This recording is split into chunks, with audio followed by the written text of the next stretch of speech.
My fiancé and I had been together for 3 years. He was my best friend. We laughed, cried, worried, and were happy together. Our families mixed really well. Our moms became close friends very quickly. He was my best friend, my confidant, my support, my comfort. I looked at him and could see our future together. Geez, I'm even crying remembering one time we took a blanket, went outside, and looked up at the stars like in some book. I never thought something like this could happen to me. The man I loved could never have done anything like that to me. It all started about 2 months ago. His ex-high school sweetheart, with whom he was together for 7 years, moved back to our country and wanted to catch up with Mark. Fake name.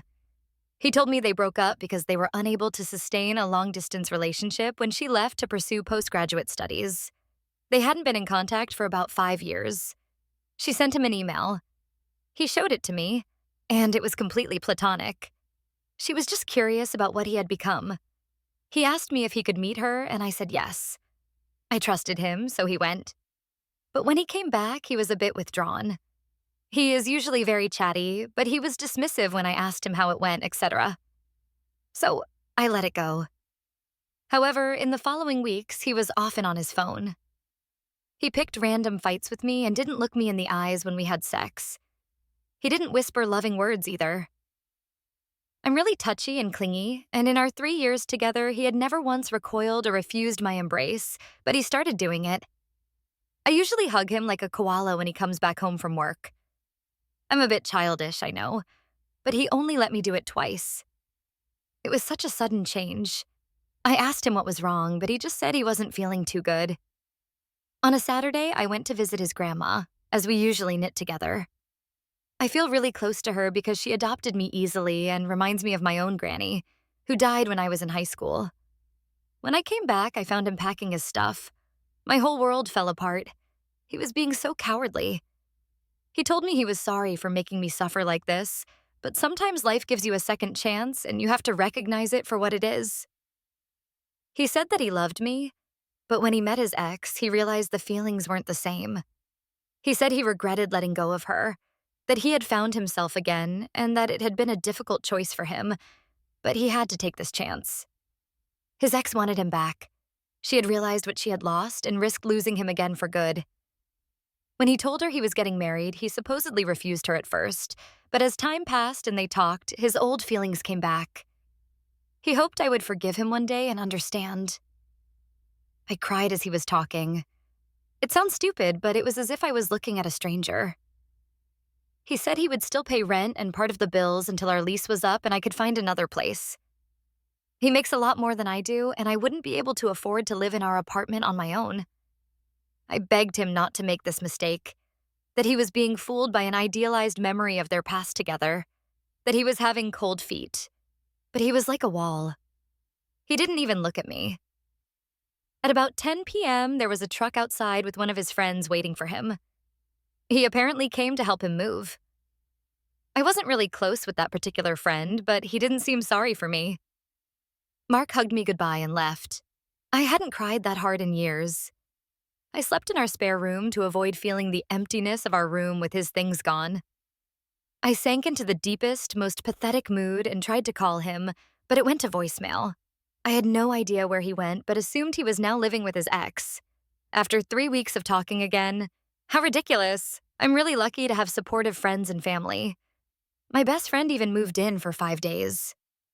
My parents wanted me back home with them, but I wasn't ready to leave. Mark is a bit messy, and I'm a manic, so it felt weird having everything perfectly neat. I missed his messiness. It was as if he was the one making our house a home. He used to joke about me wanting the house to look like it was on sale or in a catalog. Not waking up to make breakfast, not seeing him read while lying on the sofa while I studied felt weird. Not buying his favorite snacks or protein powder when doing groceries felt weird. I felt really lost. At first, it was like grieving. Usually, when people break up, their relationship is going south, but to me, it came out of nowhere. I still loved him. I was still planning the wedding and working on my side to build our future together. It was all gone in a day. I wish I had been smarter and refused to let him meet his one that got away. His family was dumbfounded. I still went to see his grandma, and she told me he was a fool, that he would come back crawling to me. She was the first person who managed to make me laugh. His mom, my mom, and I started making calls to cancel all reservations. Luckily, the store accepted the return of the dress. We didn't pay much for the location as we canceled early. Next was to inform the guests. He had been gone for about 3 weeks by then. His family was furious with him, so they didn't contact him much. The only contact I had with him was the signed check he made to cover the wedding cancellation. However, about a week ago, I received a letter from him. He apologized for leaving me like this, said he made the biggest mistake of his life, and that he couldn't even believe what he had done. He was writing me this letter because he didn't have the courage to face me. You were right. I was running after a perfect relationship that had never existed. I regret it so much. I thought I was in love with her, but in reality, I was in love with what she represented. My younger self with no responsibility and only dreams. I had cold feet and was afraid of moving forward into this new segment of my life. I couldn't stop thinking about you when I was with her. She is not you. She doesn't know me or love me as you do. She doesn't smell like you. I missed hearing you sing randomly throughout the day. I missed having someone nagging me to pick up my stuff. I miss planning Halloween parties for the kids with you. At the time I'm writing this letter, we would have probably been decoration shopping had I not been a fool. Everyone told me, but I was being a blind fool. I would do anything to go back in the past and slap some sense into myself. I would do anything for you to forgive me.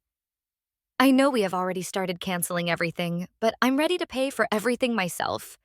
You can date someone else to even the score if you want, as long as you come back to me. I would write the whole letter, but I'm on my iPad and it's tiring.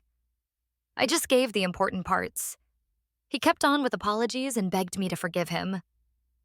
Now I told my family, left friends out for the moment, and his mom and grandma. Grandma had a very satisfying told you so moment. However, she is rooting for me to forgive him. His mom was supposed to send a formal letter to guests to tell them the wedding was off, but now she is waiting for my answer. I don't know what to do. I love him with all my heart, but what he did to me, I don't know if I can get over it. He made me feel worthless. He threw me away as if I was no one to him. After 3 years, he gave up on us for some ghost from his past when we were at our happiest. If he can leave me when we are doing well, how will we sustain a marriage? Will he leave me the moment things get hard? He hurt me so badly and expects me to forgive him. He wants us to meet in a few days, but I'm not sure I'm willing to. I need some perspective. What would you do in my situation? I know the smartest thing to do is to say sorry. Life isn't giving you a second chance at this, but I'm having a hard time doing it. I even try to rationalize his actions, but I guess it would be best to just separate for good. I still have no idea where he is currently, or if he still lives with her, but honestly, I don't think I should even care to clarify.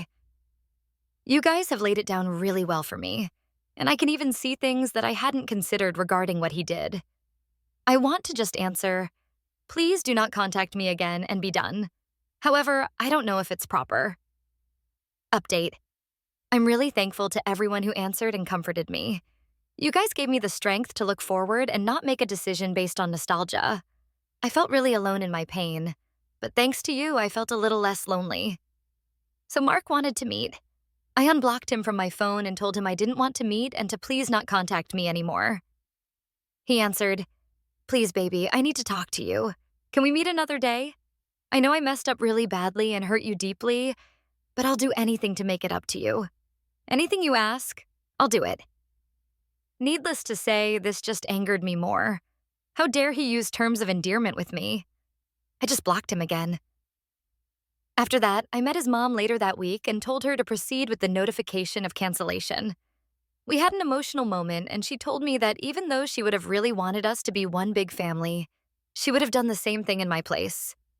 She had hoped I would find the strength to forgive him, but she understands, and so the wedding is indeed still being canceled. My poor brother, I told him personally. He had already bought his plane tickets from Australia but got a refund. I rearranged all the furniture in the house and bought new bedding sets to make a fresh start and moved to the spare room for good. It looks really different, and I like it. Apparently, he told our friends because some of them brought it up to me, asking if we were getting back together. but they said they didn't want to pick a side. Then on Sunday evening, I had a visitor. I never have people coming this late usually. It was around 9 p.m. when I looked through the peephole. I saw Mark with his ex. I seriously had a moment of panic. He must still have the key for the main entry since he managed to get to my door without using the intercom. I don't know if it was a cowardly thing to do, but I just chose not to open. I know they knew I was there, and I heard him ask me to please let him in, that he just wanted to talk through the door. Honestly, even though I feel better, I don't think I'm emotionally stable enough to deal with him, especially with his ex. They stayed out there for about 15 minutes, and then they left. I thought he would get the message, but they came again the next day at around the same time, and I didn't open again. They waited even longer. I know I'm not being an adult. I feel nervous in my own house because I dread the moment they'll come back. He knows my schedule, and he came at the time when I usually come back from my Zumba class. However, yesterday was a holiday, so we didn't have class. I'm afraid he will come again, and I don't think I can face him. I know I can't run away forever, but I need more time. Is this worth calling the police over? I fear it would make the problem bigger than it is and hurt our family relations. Our moms are really close. Should I just be a big girl and open the door the next time they come? Or do I wait it out? I'm curious, but I want to stand by my decision. I cannot pursue a restraining order on him as it is his house, and for the moment, he has done nothing illegal. I could talk to his mom, but I doubt he would listen honestly. And I don't want to drag her into this business. I mean, he is a grown man, and his mom has her own things to attend to. Honestly, she is already taking time to help me cancel the wedding, so I feel bad about asking more from her. And I don't want to touch their relationship by involving her in this ex-couple fight. So I looked into the laws concerning harassment where I live, and for the moment, he doesn't qualify. He came only twice to a house that's in his name anyway. Also, I can't see how he would think bringing her might help, but honestly, just imagining having to sit with them both makes me uncomfortable. I would have to look at them and think about what they did to my life, and it would just cause me stress. I really have no idea why he is bringing his ex. I was so surprised. It makes no sense. Finally, my landlord isn't exactly the friendly type, so I don't know if I can bring personal issues like this as a reason to end the lease early. Most likely, he would ask for a meeting with both of us, and in the best case, it would take about 3 months, as it is the minimum time required to notify our landlord about our desire to end the lease earlier before we can move. Either way, I definitely need to look for a new apartment, though. In the meantime, I would probably go live with my parents. Also, I should be glad this happened before the wedding, and I just need to reconcile the image I have of him with what his actions showed me he is. I need some other perspectives. What would you do in my situation?